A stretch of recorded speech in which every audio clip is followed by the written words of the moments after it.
بسم الله الرحمن الرحیم. فصل فی کیفیت الحد و اقامته.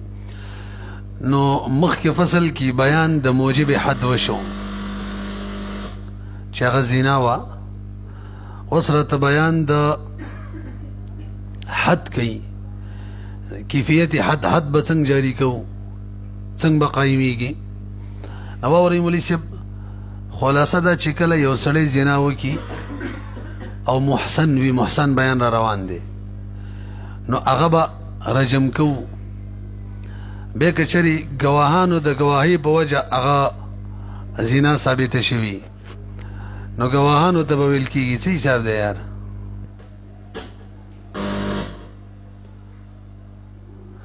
ګواهانو ته به ویل کېږي اول یې تاسو ولئ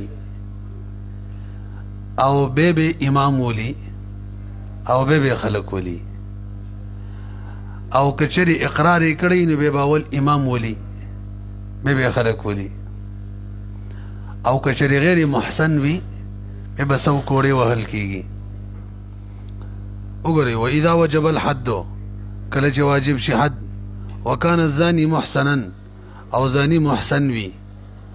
رجمه بالحجاره، په کاڼو باندې به ولي. پوهېږئ که نه، تر څومره پورې چې مړ شي حتی یموته. لأنه علیه السلام چې ورجم ماعزا، حضرت ماعز یې رجم کړی، وقد احسن، حالانکه هغه محسن و. وقال في الحديث المعروف کی نبی علیہ السلام فرمائی وزنا بعد الاحسان، قتل کله جایز کیږي هغې کې یو دا چې زنا یې کړي یو محسن وي سړی. وعلى هذا اجماع الصحابه، په دې صحابه اجماع ده چې محسن به رجم کیږي. ښه چې اوس طریقې رجم راته بیانوي، نو هغه دا چې یو کلاو ځمکې ته به وباسي، او ما تاسو ته ویلي که چېرې ګواهانو په وجه د زنا ثابته شي اول به ګواهان ولي، قاضي به ورته وایي په تاسو واجب ده ولي ولئ. نو دا د دې دپاره کیدی شي ګواهان دا امر مستعظم وګڼي چې هلکه ډېر غریب، ډېر ګران کار دی، غریب به اوس زموږ د ګواهۍ په وجه په کاڼو ایشتل کېږي، مړ کېږي به، نو کیدی شي رجوع وکړي، دې دپاره وایي تاسې ولئ. حتی که هغو رجوع ونه کړله او ویل موږ یې نه ولو که نه، هم به رجم ختم شي، بلکې که هغو مړه یا غایب بیا به هم رجم ختم شي. اوره دومره اساني ده پکې. مفتی محمود رحمه الله نه چا تپوس وکړو چې تاسو وایي رجم یې کوئ، نو رجم کوئ څه له دومره تکلیف ورکوئ، خو اوس په کلاشینکوپي ولئ، توره باندې ته سر کټ کوئ وغیره وغیره، دا څومره مشکله سزا ورکوئ. هغه ورته ویې ویل ګوره دې کې څومره فایده ده. مسله داسې ده که چېرې په کلاشینکوپي ولې ډایرکټ به مړ شي، د بچ کېدو خطرې، د بچ کېدو چانس یې نشته، یا په توره تې سر وی. او د موږ چې کومه قصه کوو دې کې خو 95% د بچ کېدو چانس دی. که چېرې اقرار یې کړی نو د کاڼي ایشتولو نه مخکې که ویرېدلو او ویې ویل چې هلکه دروغ مې ویلي، ما زنا نه ده کړې، رجم ختم. او که کاڼي پرې را شروع شو او ویې ویل ما خوږ شو، ویې ویل ما نه ده کړې، ختم. دا خو لا پرېږده، کاڼو یې باندې ایشتل شروع شو، زه یې پرېښودلو، منډه یې کړله، ختم، رجم ختم، معاف. او که ګواهانو پې ګواهي ورکړي، کاڼي ورته وایي ولې، نو که هغو وایي چې موږ دروغ ویلي، خبره ختمه. او که ویل چې نیولو، خبره ختمه، سکوت یې وکړو. او که غایب شو رانل، خبره ختمه، که مړه شوي خبره ختمه. ګوره څومره چانسونه دي دې ته چې مړ نه شي. وګورئ، ویخرجو الى ارض فضاء، دواړه صحیح ده. یو میدانی، یو کلاو میدان ته به وباسي، ويبتدئ الشهود برجمه، ابتدا وکي ګواهان ته به وشتلو. ثم الامام ثم الناس، كذا روي عن علي، دغه شان د حضرت علي رضی الله تعالی عنہ نقل لي. وجه سره چې ګواهانو باندې ولولي وای ځکه ولئن الشاهد، ګواه چې دی تاسو کبرا ول ذکر کوي. کبرا دا چې موږ به کوشش کوو چې په څه طریقه باندې حد ختم شي، او د هغې دا طریقه چې ده ښه ممکنه طریقه ده مناسبه. لأن شاهد چې دی قد یتحاصرو، کله کله دا جرت کوي علی الادا، ګواهي ورکي، زنا یې کړې ده، په دغې جرت وکړو. ثم یستعظم المباشرة، خو به لوی کار ګڼي ویشتل، د هغه حد جاري کېدل، نو فیرجع، واپس رجوع کوي. نو فکان فی بدایته، نو د په ابتدا کې احتیال، هغه هیله د للدرء د حد ختمولو دپاره کوم چې مقصود دی قلم دی کنم دی. امام شافعي رحم الله فرمایي گواهان دی اول ولی دا شرط نه دی لا یشترطو شرط نه دی بدایت د شاهد اعتبارا بالجلد قیاس کوي کوړی وهلو باندې الته دا حکم نشته دی چې کوړی دی گواه ووي. موږ ته جواب کوو چې کله حکم د کوړو وي نو الته حکم د مرګ نه صغرا او که گواهانو ته ووي راشه تیږ ووه نو هغه په وهلو صحیح پوهېږي نه مړ به کي نو حکم به د مرګ نه یو مړ به کي دا خو ګناه ده او دلته خو حکم د مرګ دی نو که په ویشتلو صحیح پوهېږي او که نه بهرحال ورته ویولی فرق باندې پوه نه شوی. قلنا من اعتبارا قیاس کی بالجلد باندې قلنا من وایو کل واحد هر کس چې لا يحسن الجلد هغه کوړی صحیح نه پیژني نه پوهېږي چې کوړه به څنګه وي فربما یقوم مهلکا ډېر کرتی به د کوړه واقع شي هلاکونکي والاهلاک غیر مستحق حالانکه هلاک چې دا خو اهلاک خو واجب نه دی او پاتې شول مسله د رجم لانه اتلاف نه خو هلاکت دی کار رنګاو. قال قدري مولا فرمایي فین امتنع شهود کشری شهود من شمل ابتدائي سقط الحد ویلم وکنا ولی لانه دلاله الرجوع زکدا دلیل درجو دی. امام مکرخی رحم الله اصل ذکر کړی دی کله کله حالت په ځای د مقال ودرېږي للدلاله للحال دلاله على المقاله دلالت د حال لپاره دلیل وي په مقال باندې چې دا ولي نه معلومیږي چې وایي موږ دروغ ویلي. وکذا اذا ماتوا همدغه شان که ګواهان مړ شو یا غایبو نو ظاهر روایت کې دا چې وس به رجم ختم شي ځکه لفوات شرط ختم شو. وان كان مقرا دا مې ویلو او کشری زانی موقر ابتدا الامام امام به ابتدا کوي ثم الناس كذلك روي عن علي دغه شان د حضرت علي رضی الله تعالی عنہ نقل او بلا نقلی دلیل وربل ورما رسول الله نبی علیہ الصلوۃ والسلام اشتلوا غمیدیه خزه چې اقرار د زنا کړو به حساتن پکانه باندې مثل الحمسا حصاتن بحصاتن پکانه باندې مثل الحمسا ادا چوری چنی د دانی عمر کانی باندې وکانت قد اعترفت حالن کې واغ اعتراف کړو د زنا او بل وجدا د مولوی شي امام ته وایا چې ته اولولا کې دې شي امام ته د یو مسله مخې تراشي په دې دوران کې چې هغه سره حد ساقطيږي نو حد به ختم شي علم دې کنه راځي والله خجی کله چې سړی رجم شمول شو اوس به د میت سره څه کوي غسل بم ورکو کفن بم ورکو جنازه بم بکو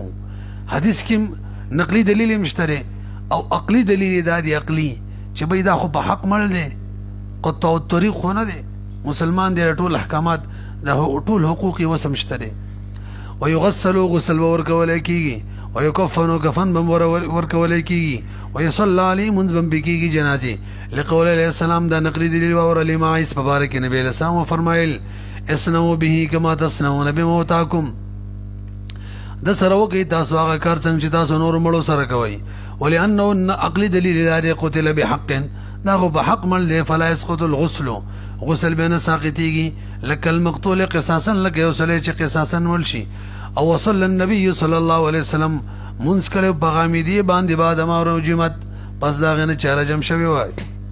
کجې دا مسله وشوال او که وسله محسن نو برګوري محسن نو به سو کوړي وو دغه طریقه را بیانې راځي وإن لم يكن محسنا نو کچری محسن نو او آزاد سو کوړي دي غلام به 50 دي وكان حرا فحده 100 جلده حديث الكوري دي لقوله تعالى الزانية والزاني فجلدوا كل واحد منهما 100 جلة الا انه اعتراض على دلته خو دانه دی ویلی چې شادي شودی محسن وی نوی نو سو کوړي بوي او که محسن وی نو به بسو کوړي نه د دې بیان شته دلته مطلق ویلی زانی او زانی د بار سو کوړي دي تاسو ولي ویل چې محسن برجمی وی جی خبره دی بالکل ټیک ده مطلق د کتاب الله ده خو یو بل آیات ده منسوخ التلاوت ده او حکم موجود ده الشیخ والشیخه لاندې لیکل شوی الشیخ والشیخة اذا زنایا فرجموهما البتة نکالا من الله. نو دا هم چونکه متواتر دی او ځکنه کم از کم مشهور دی، په مشهور او متواتر سره مطلق مقید کولای شي. موږ ماده ویلې د 63 نمبر المطلق يجري على اطلاقه ورپسې ویلي ما لم يقم دلیل التقیید نصا او دلالتا، ترڅو چې قید نه راغلی نصا یا دلالتا. نو هغه اعتبار شوی دی او د غیر محسن په باب کې دا مسله هم هغه شان پاتې را، یعنی څه وکړي نور ته محسن بار شوی. وګورئ الا انه انتسخ، دا آیات منسوخ شوی په حق د محسن کې، فبقي نو باقی بعد لري په حق د غیر محسن کې، معمولا به د سیال کې چې عمل به کیږي. اوس به څنګه وو سو کوړي ارڅوک به نه وي قاضي امام با څوک چې به دې کار خپويږي دې د بارش سرکاري ساتلې هغه ته وي راشه او ورته وبوي کوړې باندې وها داسې چوکا باندې چاغي کې خندان نه او نه به ډیر تیز وي زخمی نه کی ځکه دا مقصود نه دی، او نه به ډیر پورو وي چې به درد وته ونه رسیږي. یو ځای به ورلنه وي، سر به ورلنه وي، مخ به ورلنه وي او فرج دا به ورلنه وي. وګورئ یو دا بدن باندې به تفریق کې. یامر الامام، امام به امر کوي بضربه د په وهلو باندې به صوت په یو کوړه چوکا لا ثمرت له چې دا غیبه خندان نوي، ضربا متوسطا متوسط وهل بوي. دلیل لأن علي رضی الله تعالی عنہ لما اراد، هر کله چې اراده وکړه چې قایم کې حد نو کسر ثمرته ادي چوکینه به هغه ثمرې مات کړلې هغه خندان ختم به. کجی متوسط څه مطلب؟ والمتوسط بين المبرحي، مبرحي ده که مبرحي دی لکه مبرحي چې هغه باندې زخمی کون کې وي، د زخمی کون نظر د زخمی کون کې وغیر المؤلم او د درد نور کون کې بمنس کې وي، معنی درد به ورکی زخمی کون کې وا نوي. لفظاء الاول زکه که مبرح یا مبرد شي دواړه یو معنی جوړیږي کا. نو دا مفزیکی کی حرکت تا او که بیخی پورووی و خلو الثانی دا دویم چې غیر مولم دا خو خالی وي د مقصود نه چې هغه انزجار دی. خجی مخکې راځه کپړې به تې وباسي ښه، صرف هغه کپړه به ورته پرېږدي چې ستر عورت یې کوي نوم نه تر ګوټنو پورې، یعنی پرتوک به ورته پرېږدو. وینزو عنه ثیابه کپړې به تې ویستلی کېږي، معنی دا دی چې دون الازار ازار به تې نه وباسو. لأن علي رضی الله تعالی عنہ کان یامرو، هغه به امر کولو بالتجرید د کپړو په ویستلو باندې په حدودو کې. او وجه دا د مولوي صاحب لأن التجرید ټولې اسانې خبرې دي، خلاصې ته ضرورت نشته که خیلمي ځکه تکلیف ورسول دي نو که کپړې تی وباسو سم ورسي. لأن التجرید کپړې ویستل ابلغ دي فی ایصال العلم په رسولو د درک الیه دی زانی ته. وهذا الحد مبناه على الشدة او اعتراض هلکه ته ولې دومره ډېر تکلیف ورکې خو کپړې دي که نه وینا موږ به وروستو انشاءالله مسله راشي. د ټولو نه سخت وهل چې دي که نه هغه د تعذیر دي، ځکه غزویم په کونه ورته ډانګې ورمنډو، او دویم سخت وهل به د زنا دي. نو دا تکلیف که لږ زیات شي ټیک ده. راځه وله دا حد چې دی د دې بنا په شدت علی شدت فی ضرب په وهلو کې به شدت معنی ده. وفي نزع الازار انو بیت پرتوګ مباسه کنه وینا یار کشف العورت راځي کنه فلیتوقعه دین بزان بچ کو خجیو. ويفرق الضرب على اعضائه او دا څوک چې وی دا به تقسیمي وهل د اعضاء باندې، ځکه یو ځای ورلوي نو د سینې چې غزي تلف شي هلاک نشي. لأن الجمع ځکه جمع کول وهل فی عضو واحد باندې قد یفزی کلم ذکیږي له تلف هلاکت تا. او قاعده او قانون دا دی چې حد زاجر دی لا متلف، هلاکون کې نه دی ته خو به وران کارو کی. والحد زاجر لا متلف. قال قدری مولا فرمای الا راسه سر بولنو ووجهه مخبولنو وفرجه فرج بولنو وجه لقول علیہ السلام نبی علیہ السلام چو وفرمای للذي استمره بضرب الحدائق بضرب الحد هغه کس چې امر یو ته د وهلو د حد کړي اوسې وته ویل اتق الوجه مخنزان بچ کړه. والمذاکیر او شرمګانا بل عقلی وجه دا ده چې سر چره دا خو قتل لقتل سر باندې که څوک همړ لیکو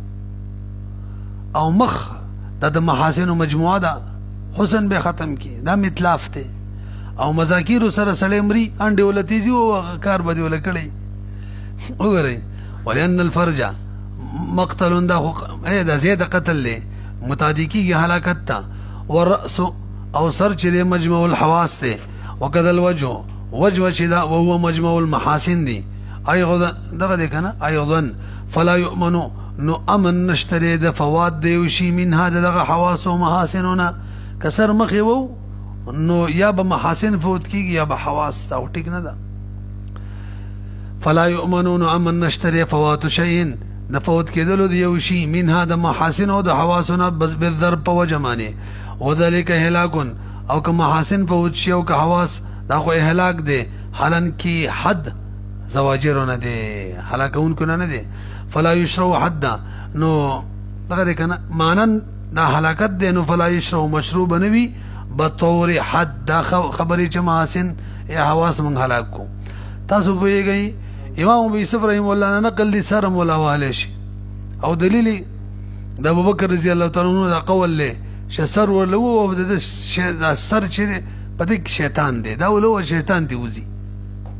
نو به موږ جواب کوو بھائی دا کس په باره کې مسله ده چې هغه حربي او دا قتل مباح شوی نو کې ول سر ولو دا چا قتل جنه دی مباح به ول سر څنګه به خو بمل شي وقال ابو يوسف رحمه الله يضرب الرأس سربه وهلكي ايضا رجع اليه امام ابو يوسف رحمه الله دي قول ترجو کړي وا اول به ول سر وهلكي وانما يضرب صوتا وهلكي به سر په صوت باندې لقول ابي بكر رضي الله تعالى عنه اضرب الرأس سر ولوه فإن فيه شيطانا تکبده کې شیطان دی قلنا من وایو په تعویل کې انه قال ذلك ابو بکر رضی الله تعالی دا خبره کړي و فی من دا کسب بارکی او به حقت لو د چا چې قتل مباح او یقال ویل کیږي چې ولید د قتل مباح نو ویل کیږي وای دا حربي چې انه دا قول د ابو بکر چې رضی الله تعالی عنہ ورده فی حربین دا وارد د حربي کې کان من دعات الكفرته چې دا د کافرانو تبلیغي دعوت دی ورکو کفر ته والاهلاك فيه مستحق او هلاکت خو بده کې واجب نه ځکه دا خبره کړې و بروګره مونږ سه مسله دا کوي ټول حدود کې چې سړی وو ولاړ به وو غیر ممدود به غیر ممدود معنی کوخه ويضرب في الحدود وهل کېږي په حدود کې کلیه بټول حدود کې قائما د سیال کې چې دا مضروب به ولاړ وي غیر ممدود اگدو بینا دې معنی راځي ښا لقول علي رضي الله تعالى عنه يضرب الرجال سړي به وهل کېږي في الحدود قياما والنساء خزب وهل کېږي قعودا بلا بنا د حد په تشهیر د نو چې ولاړ وي خبا تشهیر وشي ولأن مبنى الإقامة الحد على التشهير مقصود د اقامه د حد تشهیر دی والقيام ابلغ فيه او قيام ابلغ دی بدی کې خجی به قول امام محمد چې غیر ممدودین د دې څه معنی ده درې معنی دي یو معنی دا د چې سیم له لاسونو ولا وتړي وګدا او راي کاږي وای نو دا څه نه ده جایز ده څه باندې کوي دویمه معنی دا ده چې دا کوړه خا شاته بوزي او به وتر او بغیدام منه ده نو کده مد دغه معنی شي نو دام ټیک نه ده او دریم چې څنګه کوړه پی وای نظر تر لري کین په دې بدن ول سرام کاږي کې خېلې میسي وای کنه سپرا کاږي نو ډیر زی خو کی نو کده مد دغه معنی شي نوم ټیک نه ده مد په دې درو کې هر معنی کوي وسې نه ده دا سی باندې کو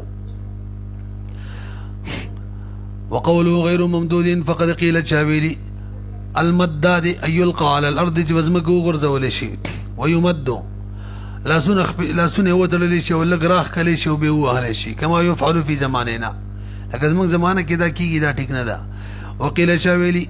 أن يمد الصوت جسره کوړه وګدکی راکاږي فيرفع وچتکی هو دې کوړه لره زاربه فوق رأسه د سر نه وچتکی نام منه ده وقيل شاويلي أن يمد وجدا کوړه راکاږي بعد الضرب پستوانو نه ضارب ضارب چې څنګه وای بیره کوړه پیرام کاږي وذلك كله لا يفعل تټول کارونه بنه کوي انه زیادتو لأنه زیادة علی المستحق ځکه دا زیادت دی په واجب باندې پوهېږئ که نه وإن كان عبدا اوس راشي کچرې دا زانی عبد نو به 50 کوړی وو وإن كان عبدا کچرې زانی عبدو جلده 50 جلدتن څو کوړی به وي وجه څه مولسم دا ماده الغرم حدیث نه ثابت ده بالغنم النعمة بقدر النقمة 86 نمبر والنقمة بقدر النعمة النعمة بقدر النقمة والنقمة بقدر النعمة امنګ بوختو کې وایو امرسي چې خوري نو ګسي بم خوري تاسو به الخراج بالزمانه ګټه په توان باندې وي نو چونکې نعمت د عبد نیم وي نو سزا به نیم وي نعمت د حر کامل وي نو سزا به دا قاعده ذکر کړی دا څومره چې نعمت غټیږي عمره دغه ضرور دغه څه وته مونږ وایو خلق څه لفظ استعمالي په ټوټه کې رانه هر شو یار ورکه کې رست برایت شي سزا هم زیاتیږي بس ورکه ذمہواری څومره چې نعمت زیاتیږي ذمہواری هم زیاتیږي اته الله پاک اور پیدا کړی ذمہواری هم دې درک زنا دی وکړلای سو کوړې بخوري اورا لقوله تعالی الله تعالی فرمایي فعليهن نصف ما على المحصنات بوینځو باندې با نیم د هغه سزا وی علی المحصنات کوم چې په آزادو باندې وي د آزادو ولدا سزا او نیمه سزا په وینځو باندې من العذاب من بیان کوي یعنی سزا عذاب دا نازل شوی دی په ایما وینځو مبارکي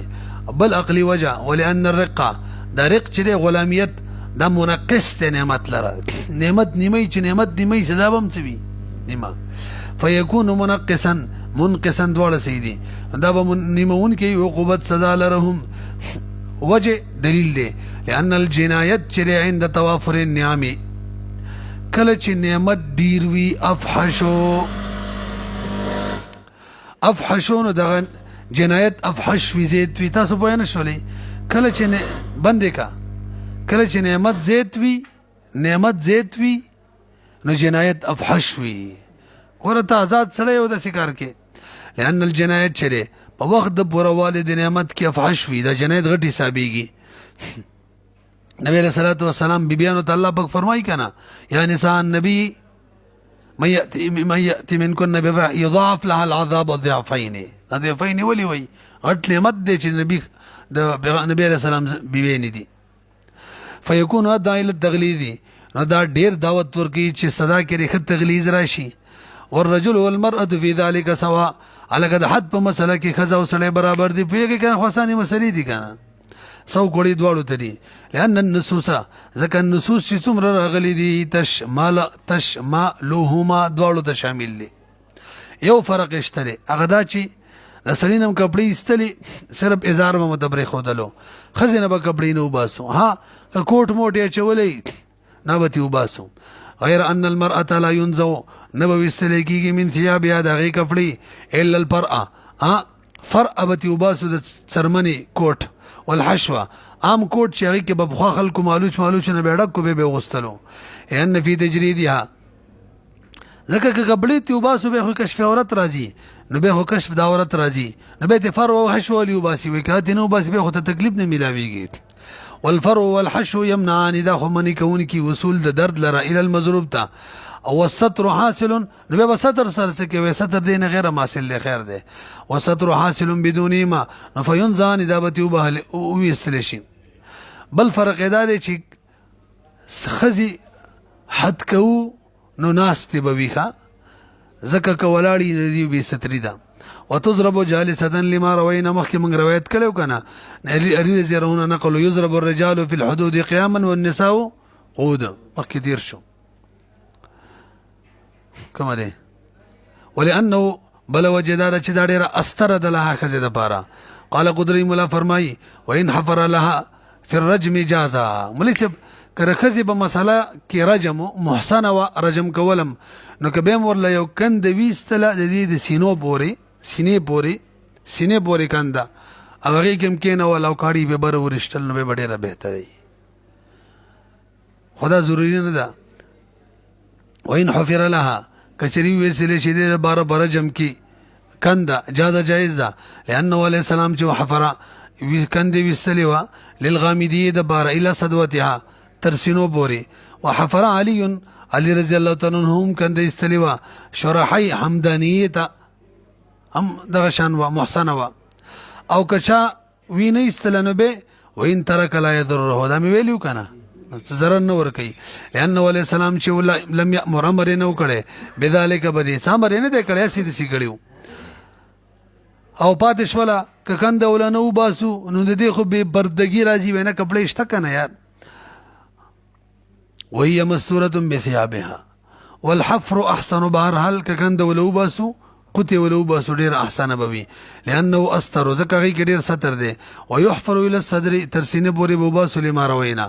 او سړي د بار ویغي د بار بنو باسو ځکه الته بنا په مقصود چې تشهیر د تشهیر لکېږي چې کولاو میداني